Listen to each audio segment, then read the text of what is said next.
Mendengar bencana alam kini terus mengintai sejumlah wilayah Indonesia. Data BNPB menyebutkan sejak Januari hingga Juli 2022 terdapat 2.152 kali bencana alam dengan korban meninggal 124 jiwa, kemudian korban hilang 23 jiwa, dan 703 lainnya mengalami luka-luka. Sementara korban terdampak dan mengungsi lebih dari 2 juta jiwa. Tentu ini adalah angka yang sangat besar, dan baru-baru ini pemerintah juga melakukan penyesuaian harga BBM subsidi yang juga berdampak bagi masyarakat. Tetapi pemerintah melalui Kementerian Sosial juga menyalurkan BLT BBM bagi masyarakat yang tentu saja yang terdaftar. Nah, itu adalah dua hal yang pagi ini kami bahas bersama Sekjen Kementerian Sosial Republik Indonesia dalam Power Breakfast. Ada Pak Dr. Insinyur Hari Hikmat MSI. Tentu saja kami akan ulas berbagai hal selain dua isu utama tadi. Ya, selain dua isu utama tadi, Anda bisa mendengarkan selain di radio, juga Anda bisa simak melalui sosial media Radio El Sinta, ada Facebook, Instagram, dan juga di YouTube. Saya langsung sapa Pak Hari Hikmat yang sudah ada di samping saya. Pak Hari, halo, selamat pagi, Pak. Selamat pagi. Pak, mic-nya bisa lebih dekat, Pak. Oh, nah, sehat ya, Pak ya? Siap. Oke, Pak, terima kasih karena pagi ini saya ngopi bareng Pak Hari di kantornya, di ruangannya. Di sini banyak sekali lukisan Pak Hari. Ini lukisan dari daerah-daerah atau dari mana, Pak Hari? Ya, ini lukisan saya sendiri, Mas. Kebetulan saya hobi melukis juga. Oh, lukisan Pak Hari? Jadi biar di Wah. kantor ini merasa at home ya, semua lukisan yang pernah saya buat ya saya bawa ke kantor. Wah, ini keren sekali Pak Hari. Saya nggak nyangka kalau ini lukisannya Pak Hari. Betul Pak Hari? Betul. Oh, sayang sekali ya. Saya sebetulnya ingin menunjukkan kepada Anda, atau barangkali ada salah satu lukisan yang tadi sudah diturunkan. Mungkin bisa diambilkan, Mas Raymond ya. Nah, saya coba perlihatkan satu lukisan Pak Hari. Tapi ya, Sebentar. Nah, ada beberapa lukisan. Iya, ada satu lukisan yang tadi sempat diambil dulu. Nah, betul ini Pak Hari. Coba Pak Hari lihat dulu. Oh iya, betul. Betul ya? Ini Nah, Gunung Salak ini. ini potret Gunung Salak. Iya. Wah. Waktu itu melukis langsung di depan Tugu Kujang. Oh, di Tugu Kujang? Iya. Tugu Tahun berapa Kujang, Pak Hari? IPB. Tahun berapa itu? Lupa. Wah, saking banyaknya 91. 91. Iya, 91. Jadi mulai melukis tahun berapa Pak Hari? Saya mulai melukis dari umur 3 tahun. Umur 3 tahun. Masih ada lukisannya usia Ini 3 tahun. surprise betul. Saya disuguhkan dengan lukisan yang keren-keren. Nah, itu ada vas bunga, kemudian rata-rata temanya alam ya, Pak? Iya, landscape saya suka landscape. Landscape suka, bunga, ya. gitu kan. Wayang. Wayang juga suka. Iya, iya. Oke. Apa Udah Pak pada inspirasi yang membuat Pak Hari sering melukis alam atau budaya barangkali lebih ke sana? Ya, saya tumbuh di lingkungan di Dago waktu itu kan di Bandung ya. Suasana lingkungan alamnya itu ya termasuk yang indah. Jadi nyaman gitu kan. Iya. Pemandangan depan rumah, itu landscape, ada pepohonan, ada sawah, ada perumahan yang sebetulnya sangat interest, sangat menarik. Belum lagi di depan rumah orang tua itu kan senang mengurus bunga. Iya, iya. Oh, oke. Jadi Kebetulan ayah saya juga pelukis. oh, Ibu ayah pelukis juga. ya. Ibu pelukis. Jadi sering juga melukis bareng dengan orang tua. Wah, nggak heran ya. Jadi dari umur 3 tahun. Kalau lukisan pertama kali dulu masih ada, Pak? Ada, masih ada. Masih ada? Sama ibu ada. Wah. Sketsa. Sketsa itu? Iya. Sketsa wajah? Enggak, sketsa perumahan gitu. Perumahan? Iya. Wah, keren. Jadi total sudah ada berapa, Pak? Kira-kira perkiraan, Pak? Ya, mungkin kalau dari kecil sekitar 400-an ada. 400-an? Iya. Wah, keren. Terus sudah pernah dipamerkan gitu? Sering. Sering ikut Iya. pameran? Wah, ada yang terjual juga dong, Pak? Alhamdulillah. Nah, Ada rezeki aja. ada rezeki ya. Terakhir yang lukisan wayang itu dibeli sama sekarang wakil dirut BNI ya, Susi. Iya. Yang dibeli juga oleh wakil dirut Bank Mandiri Bu Sandra. Ya. Lukisan-lukisan saya yang ya sebetulnya saya sangat suka. Tapi ya orang yang mencukai lukisan itu juga serius gitu, jadi saya lepas. Gitu. Oh, oke. Jadi agak ikhlas legowo ya. Ya. lepasnya. Karena kalau nggak serius ya sayang juga kan. Betul. Iya. Nah, saat momen seperti apa Pak Hari meluangkan waktu untuk melukis? Memang dalam situasi kesibukan sekarang seringkali saya mencari waktu yang memang sesuai dengan mood juga sih. Mungkin yang beban pikiran, beban pekerja tidak terlalu banyak. Seringkali yang waktu libur gitu, Sabtu Minggu gitu kan. Sabtu Minggu meluangkan Ya, waktu untuk melukis. masih ada waktu lah untuk melukis. Lukisan terbaru kapan itu Pak? Yang terbaru itu yang di depan pintu itu yang pintu Yang- masuk. Oh, yang ada pintu besar masuk di ya. luar sana? Iya. Oke. Itu inspirasi waktu ke mana, ke Pittsburgh ya. Oke. Iya. Habis- Ke Swedia, sorry. Ke Swedia. Iya. Apa tema dari lukisan itu Pak? Itu ada ada homestay untuk para lansia, Mhm. kemudian di depannya ada danau, kemudian di belakangnya ada bukit ya. Jadi buat saya sangat menarik sekali. Waktu itu saya bikin sketsa di pinggir danau itu, dan sketsa itu berinspirasi untuk saya tuangkan dalam cat minyak, lukisan Wow. cat minyak.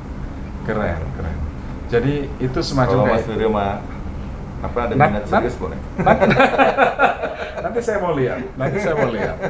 Jadi itu pemulihan jiwa juga ya Pak ya, kalau Oh, iya. kalau ada inspirasi dari yang Swedia tadi ya Pak ya. Iya. Jadi kadang-kadang keseimbangan dalam hidup itu kan, antara rasionalisasi dengan ya otak kiri otak kanan lah kira-kira gitu kan. Iya. Nilai-nilai seni itu kan di otak kanan. Betul. Sementara rasionalitas di otak kiri ya. Saya mengenal Pak Hari itu sudah cukup lama, sejak masih Dirjen Lim Jamsos, Iya. kalau tidak salah. Betul. Bahkan kita sering wawancara, bahkan sampai sekarang teman-teman juga masih sering wawancara. Ketika itu masih Dirjen via telepon. Dan Iya, baru betul. kali ini bisa bertatap muka langsung ya Pak Hari ya. Terima kasih, gagah betul orangnya. Pak sambil ngopi boleh dong Pak ya? Ya, silakan. Baik, saya Pak ajak menawarkan. teman-teman juga bisa sambil ngopi.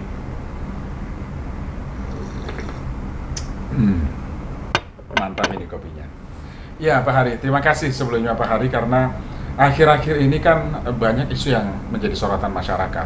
Tentu saja yang terbaru soal penyesuaian harga BBM. Ya. Saya langsung ke sana karena ini yang paling ditunggu masyarakat Pak Hari. Kita tahu bahwa ketika pemerintah melakukan penyesuaian harga BBM, maka bersamaan itu pula pemerintah menyalurkan bantalan sosial BLT BBM yang dilakukan oleh Kementerian Sosial ya. Nah sejauh ini bagaimana Pak progresnya Pak Hari? Iya, kalau untuk Kementerian Sosial kan mendapatkan penugasan untuk menyalurkan BLT BBM ya.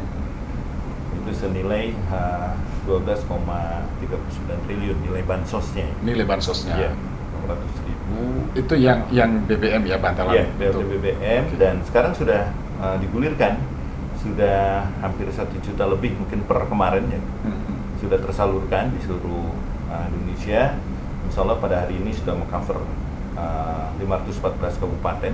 514 Iya. kabupaten ya di seluruh Iya, wilayah dan Indonesia ini ya. kita harapkan minggu besok ya, minggu ini bisa selesai ya, paling nggak mengejar angka 90% sesuai arahan Bapak Presiden.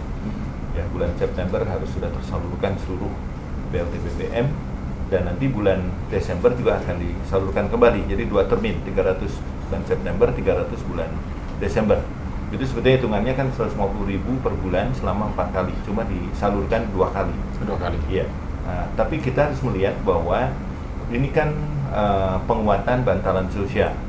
Jadi bukan hanya BLT BBM sebetulnya, kita melihat pada posisi saat ini juga kita harus memastikan bantuan yang terkait dengan program Keluarga Harapan, itu kan 10 juta KPM, Iya. kurang lebih sekitar 28 triliun, dan juga bantuan kartu sembako atau dulu dikenal bantuan pangan non tunai. Pangan atau dari Ya, itu untuk 18,8 juta, itu kurang lebih sekitar 45 triliun. 45 triliun. Ya, selain pada yang bulan Agustus kemarin kan ada BLT minyak goreng. Minyak goreng ya. Jadi itu bantuan-bantuan yang disalurkan oleh Kementerian Sosial, dan pada saat sekarang disalurkan BLT BBM senilai 300, itu disalurkan juga yang bantuan yang sembako 200.000. Jadi sekarang KPM itu keluarga penerima manfaat yang sudah terdaftar di DTKS itu menerima 500.000. Jadi mungkin kalau masyarakat taunya 300.000, sebetulnya yang mereka terima sekarang 500.000. 500.000. 200.000 dari BPNT, 300.000 dari BLT BBM, gitu. Jadi 500.000. Ditambah ada di antara 18,8 juta yang juga penerima program Keluarga Harapan. Iya. Bedanya ya PKS sama BPNT atau sembako ini, Ya. yang PKH Conditional Cash Transfer, bantuan sosial bersyarat, sementara yang BPNT syarat penggunaannya. Nah, kalau yang di PKH itu sudah tentu ada kondisionalitas tergantung dari komponen. Ada ibu hamil misalkan indeksnya 3 juta, kemudian Itu yang totalnya 10 juta itu? Iya, 10 juta. Anak SD 900, SMP 1,5 juta dan SMA 2 juta. Sementara kalau di keluarga ada lansia disabilitas itu masing-masing 2,4 Oke. juta. Maksudnya 10 juta itu data ya, bukan bantuannya, datanya Pak ya? 10 juta KPM. 10 juta Ya, KPM. sekarang sudah 74%. Ya. Oh, Di sudah. bulan ketiga sudah tersalurkan. Hmm. Misalnya nanti pada saat bulan Desember itu mereka akan terima juga. Bisa saja nanti bersamaan dengan BPNT atau sembako plus dengan BLT BBM. Jadi berjalan selama 1 tahun ini Pak? Iya. Datanya itu masih pakai data tahun yang lalu atau sudah diperbarui? Iya, jadi sekarang ini kan kami menggunakan disebut DTKS baru lah, New DTKS. Kenapa disebut New? Karena per 1 April itu sudah ada perubahan yang cukup signifikan terhadap tata kelola DTKS. Iya. Jadi kalau sebelumnya ya itu DTKS itu tidak terupdate secara rutin. Ya, nah konsep strategi Kemensos justru dynamic updating data, mengupdate data secara dinamis sesuai dengan dinamika perkembangan masyarakat. Ya. Karena kan di data itu namanya data manusia kan ada yang meninggal, ada yang baru lahir, ada yang pindah alamat. Bahkan juga sebetulnya deteksi pada waktu Desember Ibu Tri Risma hari ini menjadi menteri, beliau kan menggunakan forensik sistem informasi secara forensik, membuka semua elemen dari data. Diketahuilah sekitar 50 juta lebih yang harus di hold, harus ditidurkan istilahnya. Kenapa itu Pak? Karena di sana ditemukan ada sebagian besar datanya ganda.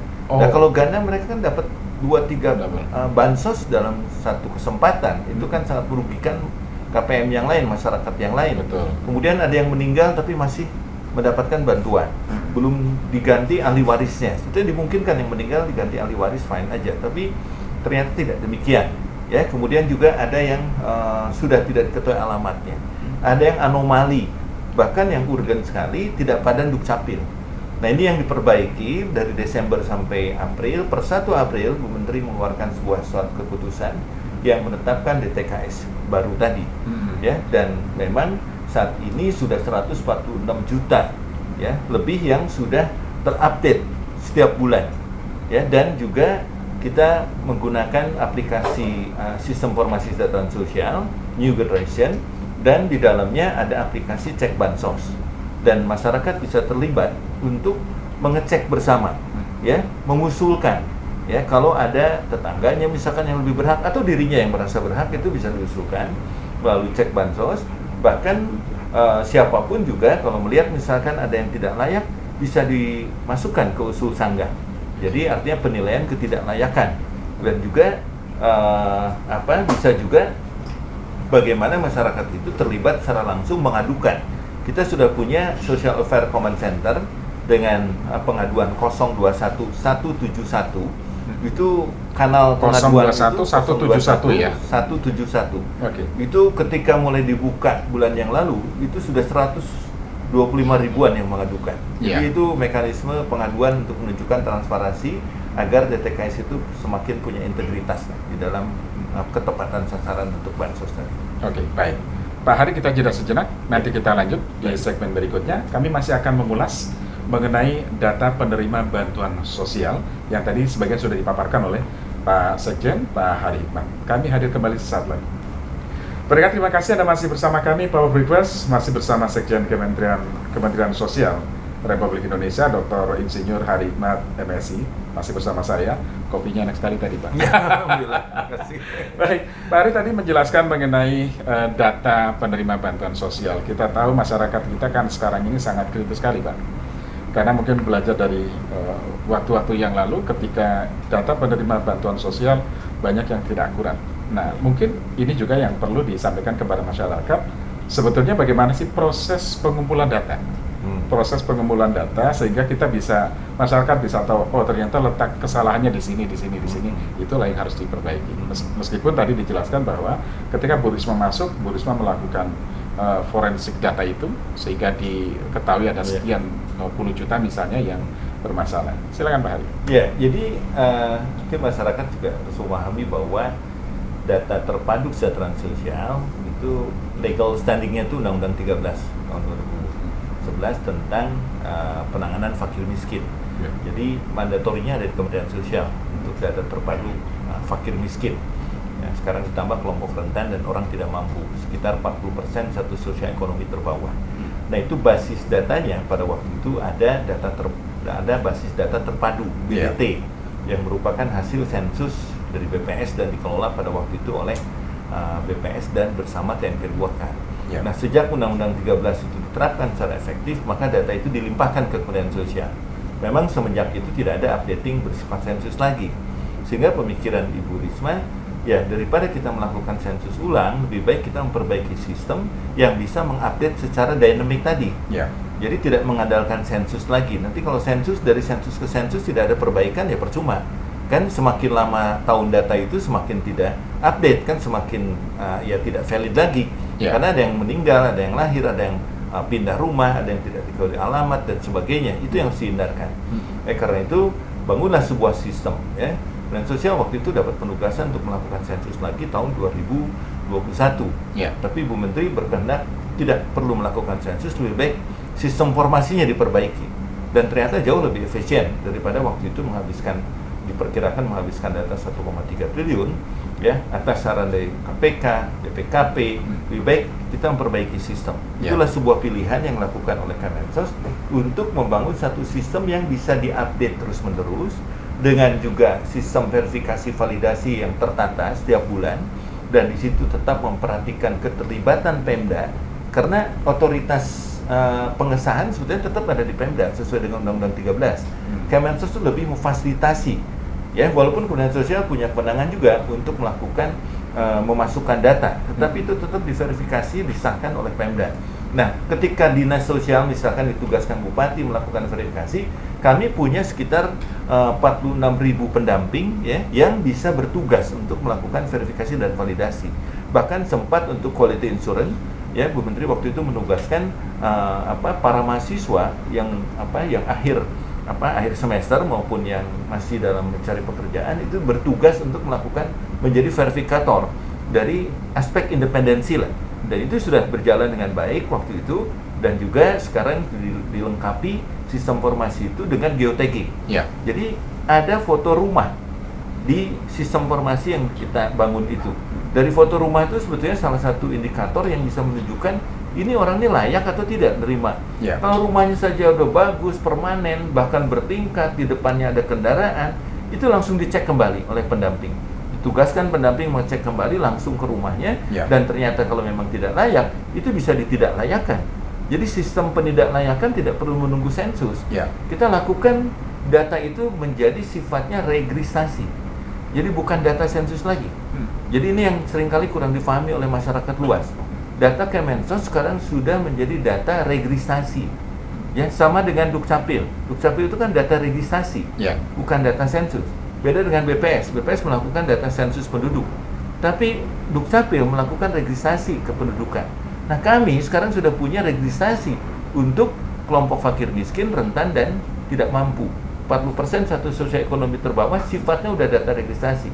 Yang memang kewajiban Kemensos harus mampu membangun sistem yang bisa mengupdate day to day, ya, real time bahkan. Oke, itu update day to day real time itu terus dilakukan. Tetapi bagaimana dengan misalnya masih ada yang belum terdaftar? Itu bagaimana Pak Hari? Itu bisa mengusulkan. Oh, bisa mengusulkan. Perseorangan pun bisa. Mekanismenya? Kalau perseorangan bisa lewat aplikasi cek bansos. Oh, oke. Jadi kita masukkan data. Yang penting mereka yang mengusulkan tuh punya KTP, ya. Dia masukkan NIK, artinya Ya. dia login, Oke. kemudian nanti dia memasukkan data yang memang diusulkan. Oke, Pak Hari. Kalau perseorangan. Betul. Tapi kalau kelompok atau banyak komunitas bisa melalui Pemda misalnya. Oke, baik. Ini yang perlu kami sampaikan kepada masyarakat bahwa bagi masyarakat yang merasa berhak, kemudian belum terdaftar, perseorangan bisa melalui cek bansos, ya? Cek bansos Aplikasi tadi. cek bansos. Kalau ada kendala, minta tolong yang lain, ya. Iya. Minta tolong Ke orang lain, keluarganya. 171 tadi. Oh, telepon atau 171. Iya, 021 171. Ini memastikan supaya Anda betul-betul bisa mendapatkan haknya. Kira-kira Iya, begitu ya. betul. Sesuai tentunya ya. Iya. Tentu nanti akan ada mekanisme Ya, di proses dalamnya nanti untuk. ada login, kemudian nanti diberikan Nggak, semacam maksudnya ada password. proses verifikasi juga ya Iya, untuk nanti memastikan setelah bahwa. mengusulkan, sudah Oh, tentu kan oke. kita himpun. Nanti Iya, setelah iya. itu di clustering per kabupaten. Ya. Ya, setelah itu dilakukan verifikasi oleh pendamping, sekaligus juga Pemda harus terlibat. Oke. Kalau nanti hasil verifikasi layak, ya itu diusulkan secara formal. Ya. Tetapi kalau Pemdanya lambat dan kita melihat bahwa hasil verifikasi pendamping itu menunjukkan bahwa KPM yang diusulkan itu layak, maka Kementerian Sosial berdasarkan pasal 4 di Permensos nomor 3 tentang DTKS itu bisa melakukan eksekusi langsung, karena kita juga kasihan masyarakat yang sudah sangat membutuhkan, ditemukan Betul. kita menemukan Iya. ada lansia yang terlantar sebatang kara, Saya ingat tidak terima ketika- DTKS, tidak saya- terima Betul, Pak bansos, ya kita masukkan langsung oleh Menteri Sosial. Saya ingat ketika Pak Hari masih di Linjamsos ketika itu ada aduan dari masyarakat, kalau nggak salah dari Lebak atau dari Palembang kalau nggak salah waktu Iya, itu. termasuk Lebak salah satu yang gizi Betul ya. buruk itu. Nah kemudian Pak Hari Iya. memberikan atensi, Iya. kemudian ada proses selanjutnya setelah itu dan informasi sudah tersalurkan di sana. Iya. Nah artinya betul bahwa masyarakat harus proaktif, Pak Hari, betul ya, Betul. harus proaktif sehingga betul-betul bisa terdaftar Betul. yang menerima. Nah Pak Hari, siaran ini kan juga dipantau oleh teman-teman Pokja Wartawan Kemensos. Mereka juga ingin update BLT BBM tadi ya. Iya. Apakah juga mekanismenya sama? Misalnya ada yang belum terdaftar, itu mekanismenya sama, 171 misalnya atau. Ya, kurang lebih sama. Kita punya standarnya sama, SOP-nya sama. Jadi yang BLT BBM pun sekarang kan sudah ada listing ya, Iya. berdasarkan basis data dari DTKS. Artinya jumlahnya bisa bertambah dong Pak Hari? Jadi kan ketika data itu tersampaikan dari Pusdatin, kemudian kan ada proses yang disalurkan oleh PT Pos, ya, dan Iya. itu kalau ada yang sakit, disabilitas, lansia, itu bisa disalurkan langsung ke rumah-rumah, door to door, Oke. ya. Tapi kalau yang tidak bisa di komunitas, bisa juga di kantor pos. Nah, pada proses itu seringkali kan diketahui ada KPM atau ada seseorang yang merasa dirinya layak, tetapi tidak masuk. Ya namanya orang melihat kerumunan kan, kenapa kok tetangga saya yang jauh katakanlah tidak lebih miskin dari dirinya kok nerima, saya tidak. Nah ini kan kegundahan seperti ini harus difasilitasi. Betul. Disitulah sebetulnya peran pendamping juga penting untuk membantu orang tersebut agar dipastikan kalau memang layak, dicek rumahnya, ya dibantu juga dimasukkan ke usul. Jadi kalau peran sangga. pendamping itu ada di mana saja Pak tingkatannya Pak? Sekarang di seluruh kecamatan ada. Seluruh kecamatan Iya, ada? seluruh kecamatan, bahkan satu kecamatan ada beberapa orang yang mereka stay di Iya. kecamatan tersebut. Karena pengumpulan data kan memang awalnya memang dari lingkungan Pak ya, dari RT RW Iya, kan begitu iya. ya. Nah kemudian kami juga banyak masukan, misalnya aduan bahwa penerimanya keluarganya saja misalnya, atau kerabatnya atau siapa Iya. dari. Nah ini kan sangat disayangkan kalau memang itu masih terjadi Pak Hari ya. Nah bagaimana proteksi yang dilakukan Kemensos untuk memotong bahwa mereka-mereka itu akhirnya nggak akan dapat gitu. Iya, jadi dari 50 juta yang diragukan tadi, bahkan tidak pada dukcapil, Oh. ada ganda, ada yang tidak Itu layak. termasuk yang tadi? Iya, itu Oh. 33 juta sekarang sudah diperbaiki. Diperbaiki itu termasuk yang dikeluarkan sekitar Iya. 13 juta Iya. yang memang tidak layakan. Artinya ini data ini dinamis, jadi tidak tetap seperti itu. Kami juga mencermati, misalkan ketika penerima PKH atau penerima BLT BBM, terima sembako, datang ke tempat pencairan, kita bisa lihat performanya seperti apa kan. Nah, ibu sering mengkritisi, kok ibu ini masih masuk DTKS, masih masuk terima bantuan, padahal dari sisi penampilannya ya sudah berbeda kan, dibandingkan mungkin waktu dia pertama 2007 dulu kan, PKH Iya. 2007. Jadi sebetulnya mungkin saja mereka mengalami peningkatan taraf kesejahteraan. Nah, disinilah letak penting keterlibatan masyarakat, pengawasan bersama. Jadi Iya. Kemensos kan tidak bisa kerja sendiri.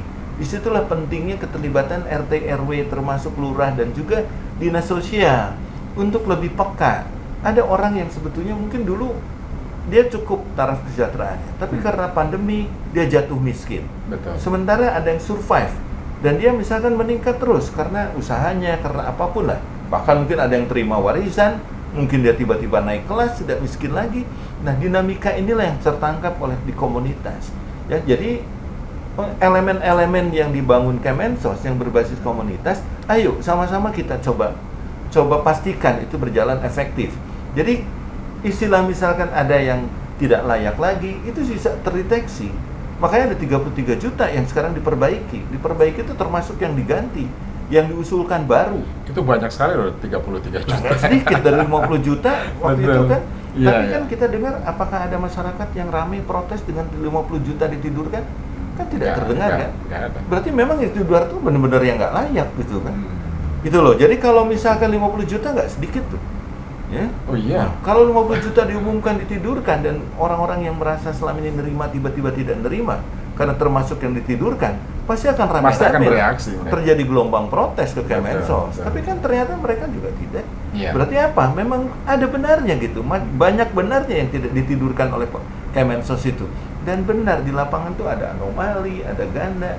Jadi yang dulu disebut basis data terpadu yang selalu jadikan dasar, marilah kita berpikir objektif, ya.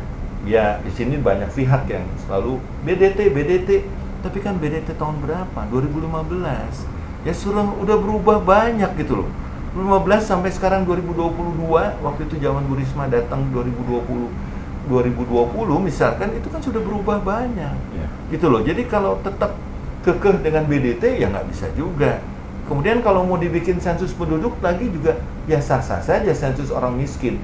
Ya, tetapi kan DTKS yang sekarang sudah registrasi itu menjadi sebuah andalan bersama untuk kita kontrol bareng gitu.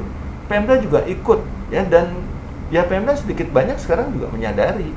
Makanya dulu tuh paling malas, mungkin bukan paling malas, paling nggak antusias lah Pemda tuh untuk memperbaiki. Tapi setelah sekarang kita tahu semua bantuan itu harus berbasis DTKS, mulai Pemda menyadari kan. Makanya intensitas Pemda untuk mengupdate setiap bulan itu lumayan sekarang udah mulai tinggi. Ya. Mungkin sekitar 60% kabupaten kota sudah mulai terlibat dalam updating data. Oke. Tapi ingat, ada beberapa kabupaten yang masih sangat sulit kan, terpencil, terluar ya, Betul. tertinggal kan. Ini 3T juga tadi ya. yang bagian tantangan di Indonesia ini untuk memperbaiki data Iya. terus-menerus. Baik. Pak Hari, kita jeda lagi Pak Hari ya. Oke. Pendengar, selain menyalurkan bantuan sosial untuk mereka PKH ya, kelompok PKH, kemudian yang terbaru adalah BLT BBM. Tentu saja Kementerian Sosial juga banyak menyalurkan bantuan untuk korban bencana alam. Nah, seperti apa? Nanti kita akan bahas di segmen berikutnya. Tetaplah bersama kami. Pendengar, terima kasih masih bersama kami Power Breakfast bersama Pak Hari Hikmat, Sekjen Kementerian Sosial. Tadi kita sudah membahas mengenai bagaimana sih mekanisme perbaikan data yang terus dilakukan oleh Kementerian Sosial terhadap mereka para penerima bantuan sosial yang disalurkan oleh Kementerian Sosial. Nah, segmen ini kami akan membahas mengenai bencana alam. Di awal tadi saya sempat sampaikan bahwa menurut data BNPB setidaknya ada 2.152 kali bencana alam yang terjadi di Indonesia, ya, yang terjadi di Indonesia. Kemudian itu dari Januari sampai 31 Juli 2022. Saya perlu baca data ini karena kalau bicara soal data harus akurat ya Pak Hari ya. Betul. Saya perlu baca. Oke, jadi dari 2.152 kali bencana alam ini 124 jiwa ini meninggal dunia. Kemudian 23 jiwa hilang, dinyatakan hilang. 703 lainnya mengalami luka-luka dan terdampak mereka yang mengungsi 2.579.498 jiwa. Pak Hari, ini angka yang sangat besar Pak Hari. Ya, ya. Apa yang sudah dilakukan oleh Kementerian Sosial untuk membantu mereka Pak Hari? Jadi begini, Kementerian Sosial sejak lama meyakini bahwa community based disaster management itu sebuah solusi yang harus dibangun di Indonesia ini. Karena negara kita ini sangat luas, variasi geografinya itu demikian rupa, dan rawan bencananya juga bukan hanya salah satu jenis, tetapi macam-macam kan, dari mulai gempa, banjir, ya, sampai ke yang non alam, pandemi seperti sekarang ini misalkan. Ya. Karena itu community based disaster itu, ya, manajemen bagaimana penanganan bencana berbasis komunitas menjadi suatu hal yang strategis untuk terus dikembangkan. Bagaimana caranya? Pelibatan masyarakat dong ya? Iya, artinya pelibatan masyarakat secara langsung. Dan selama ini alhamdulillah Kemensos sudah memfasilitasi ya sekitar 39.000 taruna siaga bencana. Itu relawan sosial. Ya, bukan bukan pegawai, tetapi Ya. kategorinya volunteer. Nah, Dari ini masyarakat ya, yang relawan. yang terus-menerus dibangkitkan voluntarismnya, ya, kesukarelawanan dari orang-orang tersebut untuk terpanggil, peduli, dan memang pada akhirnya kalau sudah terpanggil, peduli, dan terlatih, itu mereka tanpa di quote unquote diinstruksikan juga sudah militan mengatasi bencana. Dan itu sudah terbukti dari waktu ke waktu. Bahkan saking mereka militannya, ketika terjadi erupsi Gunung Merapi pada waktu itu kan ada 5 orang Tagana yang gugur ketika mencoba melakukan evakuasi kepada korban. Ya. Nah, ini terus dipastikan bahwa ini berlangsung dengan efektif. Nah, sudah tentu Tagana ini kan juga tidak hanya personal saja, tetapi harus dikuatkan juga tentang bagaimana bantuan kedaulatan. Ya. Nah, Kementerian Sosial sekarang sudah mempunyai 411 lumbung sosial ya di 400-an kabupaten kota, yang sebetulnya itu cukup efektif menjadi sebuah gudang logistik lokal ketika ada bencana di daerah yang sudah termitigasi, punya risiko bencana yang tinggi, bahkan mungkin sudah pernah kembali dari risikonya, seperti banjir misalkan belum teratasi, mungkin gempa, daerah rawan gempa dan sebagainya. Maka ketika Tagana turun, mereka pun dilengkapi dengan bantuan logistik yang dikelola oleh komunitas, ya, bisa di level RT kalau memang itu ternyata wilayahnya juga bisa dikendalikan oleh RT setempat, bisa di RW, bisa kelurahan, atau di gudang logistik di lumbung sosial kecamatan. Nah, di samping itu sudah tentu kita berharap Tagana juga bisa memfasilitasi apa yang disebut dengan kampung siaga bencana. Kampung siaga bencana itu menjadi sebuah instrumen penting untuk membawa masyarakat peduli terhadap bencana, dari mulai pencegahan misalkan ya, sampai kepada kalau terjadi kedaulatan dan bahkan pasca bencana. Nah, fase ketika terjadi kedaulatan, maka menjadi penting juga upaya kita untuk memastikan tidak hanya Tagana, tetapi ada yang disebut sahabat Tagana. Jadi di luar 39 ribu Tagana, itu kurang lebih ada 20 ribu ya sahabat Tagana. Jadi elemen-elemen masyarakat yang diajak ya menjadi mitra di Tagana untuk turun bersama. Kekuatan inilah yang sebetulnya menjadi real kenapa quote unquote Kementerian Sosial itu bisa merespon relatif lebih secara cepat ya dibandingkan dengan sebelum Kemensos itu memastikan Tagana ini berperan secara optimal. Plus juga pasca bencana itu penting juga untuk misalkan memberikan layanan dukungan sosial ya, termasuk trauma healing kepada anak-anak misalkan. Mereka jangan dibiarkan terperangkap pada situasi sulit, situasi sedih karena misalkan suasana lingkungannya berantakan, hancur dan sebagainya. Itu kan memberikan trauma kepada anak-anak. Ini edukasi kepada anak-anak pun menjadi penting untuk termasuk melakukan trauma healing. Makanya di kampung siaga bencana, di tempat-tempat bencana terjadi, kita selalu memfasilitasi ada yang apa yang disebut dengan pondok anak ceria. Ya, itu bagian dari proses trauma healing ya, healing kepada anak-anak agar anak-anak itu tetap ya pada dunianya, dia nggak boleh terjebak pada situasi kesulitan orang dewasa, tapi dia harus kembali belajar, punya semangat ya. Mungkin dengan play terapi kita lakukan bersama relawan-relawan Tagana maupun relawan khusus yang bekerja untuk layanan dukungan sosial. Itu skema Kementerian Sosial yang utama. Selain daripada sudah tentu Kemensos juga memastikan perluasan jangkauan ya lewat strategi community based dan juga percepatan penyaluran bantuan ya, dan ini menjadi penting kalau langsung dari gudang logistik katakanlah Palembang, Makassar sama Bekasi ya, 3 gudang logistik nasional itu kan kalau ketika terjadi di Membrano misalkan kayak kemarin kan jauh sekali, waktunya bisa seminggu itu bisa sampai ya, pakai pesawat pun ya terbatas kan, sehingga strateginya bagaimana di sana disiapkan lumbung sosial, bagaimana balai-balai Kementerian Sosial termasuk Balai Diklat dan Balai Rehabilitasi Sosial itu bisa juga berperan menjadi gudang logistik Kemensos. Jadi sekarang ada pembaruan strategi oleh Bu Risma tuh. Ya, balai dulunya ya resos yang ngurusin rehabilitasi sosial, ya Balai Diklat ngurusin kediklatan. Sekarang harus multifungsi, termasuk menangani masalah kedaulatan. Oleh karena itu, di setiap 31 UPT Kemensos yang disebut Balai Rehabilitasi Sosial atau Sentra Rehabilitasi Sosial itu punya gudang logistik yang setiap saat di wilayah sekitarnya, wilayah terdekat kalau terjadi bencana, bersama Tagana, bersama pendamping yang tadi saya bilang sekitar 46.000 ditambah 39.000 itu sekitar 80 ribuan kita bekerja untuk menangani bencana. Sehingga bisa nampak lah di lapangan, saya nggak perlu cerita panjang lebar, lihat aja fakta di lapangan bagaimana peran tagana, peran pendamping, ya, termasuk di dalamnya ada puluhan ribu pendamping PKH, itu wajib terlibat, bahkan pekerja-pekerja sosial dari balai juga harus turun. Kalau nanti tidak respon, kalau nanti tidak bereaksi itu balai, ya kena teguran oleh Bu Menteri. Ya. Karena harus peka, harus sensitif, ya, harus empati terhadap situasi kesulitan masyarakat. Itu yang ditanamkan oleh Bu Risma kepada kami semua. Ya, Pak Hari, serumit apa penyaluran bantuan sosial untuk korban bencana alam atau bantuan sosial untuk PKH dan lain sebagainya?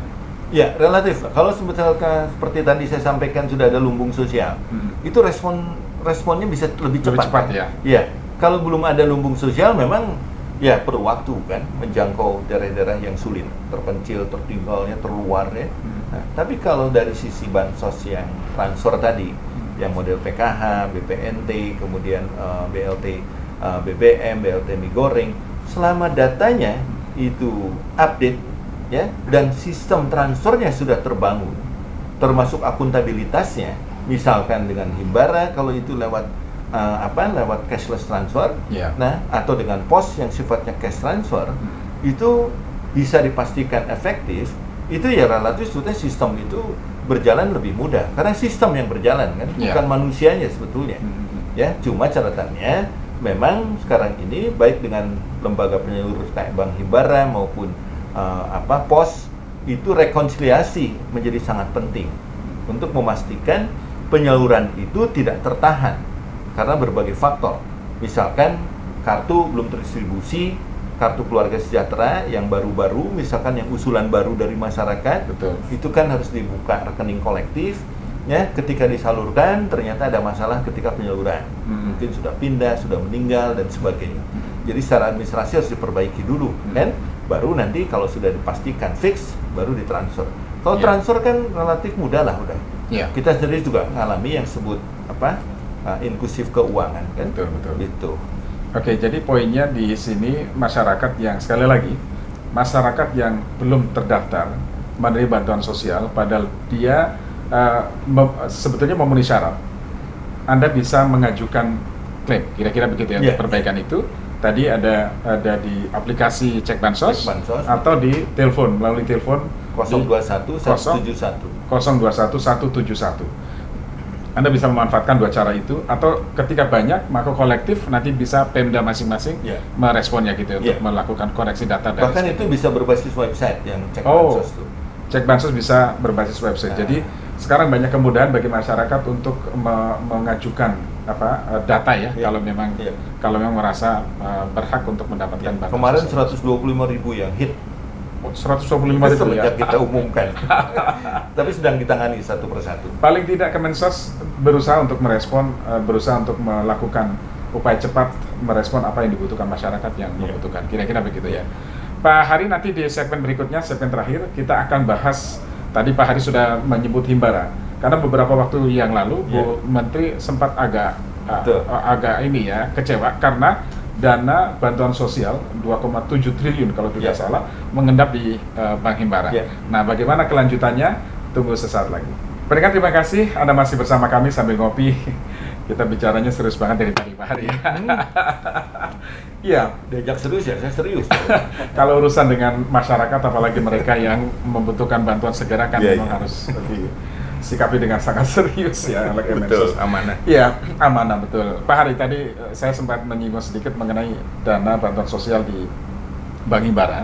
Karena beberapa waktu lalu Bu Risma sempat marah-marah karena kok tertahan 2,7 triliun kalau tidak salah di Bank Himbara. Itu masalahnya di mana? Apa sekarang sudah selesai atau belum, Pak? Ya, kalau dari informasi yang kami peroleh dari Inspektorat Jenderal itu sudah selesai. Sudah selesai. Karena semenjak ditemukan oleh BPK ada 2,7 yang belum tersalurkan, itu langsung dilakukan rekonsiliasi ya antara Bank Himbara dan Kementerian Sosial. Serta dari hasil rekonsiliasi dilakukanlah penelitian. Ya, ini memang sesuai ketentuan. Ada penelitian yang langsung ke lapangan dan itu Itjen turun bersama pendamping, Cross check langsung ke langsung ke lapangan. Oh. Bahkan BPK pun mengambil sampel di berbagai titik waktu itu, yang membuat akhirnya BPK yakin bahwa sebetulnya tidak ada masalah dari sisi tata kelola keuangan. Sehingga waktu itu Kementerian Sosial mendapatkan wajar tanpa pengecualian. Ya. Walaupun ditemukan sejumlah temuan yang tapi analisisnya memang suatu hal yang bukan fraud ya, bukan corruption. Nah, jadi hasilnya memang diketahui memang ada kartu yang belum terdistribusi. Kemudian terdapat penerima yang sudah meninggal tapi belum terlaporkan. Kemudian juga ada KPM yang tidak bertransaksi. Nah, ini juga harus dicerna dengan hati-hati. Karena kalau PKH itu sebetulnya basic saving account. Jadi tabungan sebetulnya. Jadi KPM akhir tahun kalau memang tidak memanfaatkan sebetulnya tidak ada masalah, bisa dilanjutkan. Tapi kalau yang e-wallet ini yang sebetulnya masih menjadi bahan diskusi dengan BPK dengan Kementerian Keuangan dan Bappenas, karena itu e-wallet. Jadi akhir tahun itu diharapkan sudah bertransaksi. Nah, kalau ada yang belum bertransaksi, maka itu bisa dikembalikan ke kas negara. Nah, hal seperti itulah yang seterusnya dilakukan pengujian oleh Itjen.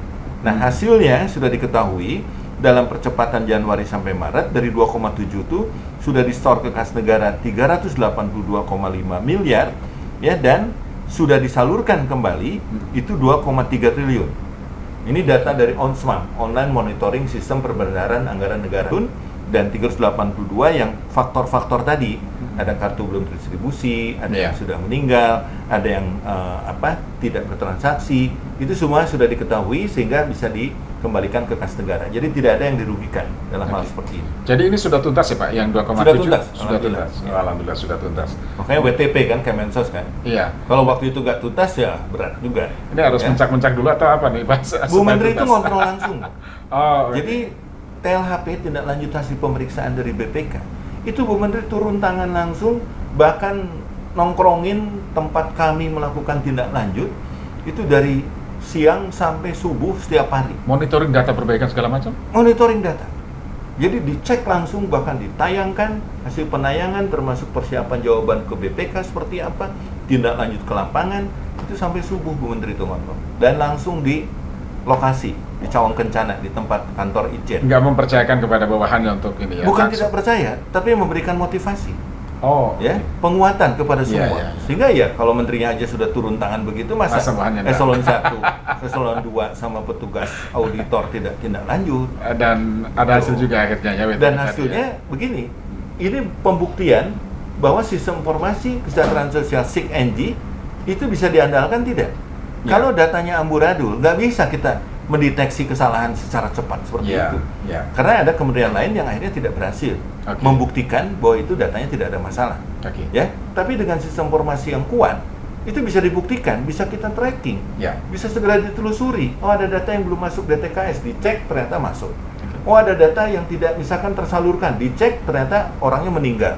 Itu bisa dengan cepat bisa diketahui karena sistem IT-nya sudah handal. Sekarang ini ya, bukan saya bicara tahun-tahun lalu. Ya, semenjak Bu Risma, karena Bu Risma ini kan orang IT minded. Jadi sangat teliti betul ya Pak. Sangat teliti dan beliau IT minded. Dia paham bagaimana mengembangkan sebuah sistem informasi. Makanya Command Center itu lahir di tangan dingin beliau. Itu dalam waktu yang singkat. Kalau kita berpikir proyek, mungkin nggak akan jadi itu setahun 2 tahun. Tapi butuh membangun sendiri. Artinya dengan ahli IT sendiri. Karena kalau pihak ketiga, mohon maaf, seringkali kan source code-nya dipegang. Akhirnya kita nggak bisa ngembangin lagi, nggak bisa merubah, nggak memperbaiki. Seperti sistem informasi sebelumnya tentang PKH. Dulu kan banyak masalah. Karena ketika mau diperbaiki, ya dipegang pihak ketiga. Ini yang dihindarkan oleh Bu Menteri. Makanya daripada menggunakan pihak ketiga, Ibu lebih baik bangun sistem sendiri. Makanya tenaga-tenaga ahli yang sekarang di Pusdatin itu bikin program sendiri, bikin software sendiri. Yang cek bansos semua tuh software sendiri, bukan project loh. Ini bedanya dengan masa lalu. Pak Hari, terima kasih, senang sekali kita punya kesempatan langsung berbicara dengan Sekjen Kemensos Pak Hari Hikmat di kantornya dan ngopi bareng. Banyak hal tadi yang sudah disampaikan. Poinnya satu, masyarakat yang belum terdaftar, kalau memang berhak layak, Anda bisa mengajukan klaim itu. Baik melalui di Play Store. Play Store ya, aplikasi Cek Bansos, atau pakai website. atau di website, kemudian telepon Bansos. telepon 021 171 Iya. begitu ya. Nanti akan diverifikasi jika Anda berhak mendapatkan, hak Anda tidak akan teralihkan. Demikian Pak Hari. Komunikasi Pendengar, dengan pendamping juga boleh, Pak. komunikasi dengan Pendamping pendamping. Kemensos. Baik. Pendengar, demikian tadi Power Request bersama Sekjen Kemensos, Dr. Insinyur Hari Hikmat MSI, dan nantikan Power Request pada Senin pekan depan. Saya Suryo, selamat pagi, sampai jumpa.